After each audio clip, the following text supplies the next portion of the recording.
Животноводы республики обеспечены кормами на 90%. Об этом сообщил глава Калмыкии Бату Хасиков. Исходя из количества голов сельскохозяйственных животных, потребность в кормах в регионе составляет 523 тысячи тонн. Из них заготовлено 464 тысячи тонн. Хасиков отметил, что зимовка скота – это сложный и ответственный процесс. Очень важно заранее позаботиться о содержании животных в зимний период. Ситуация в этом году намного лучше, чем в 2020 году. И особенно отмечу Гордовиковский и Ешелтинский районы.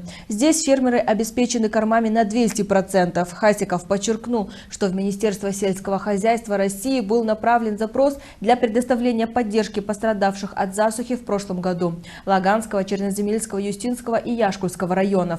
Глава региона поблагодарил профильное ведомство республики за оказанную поддержку фермерским хозяйствам и рекомендации по заготовке кормов.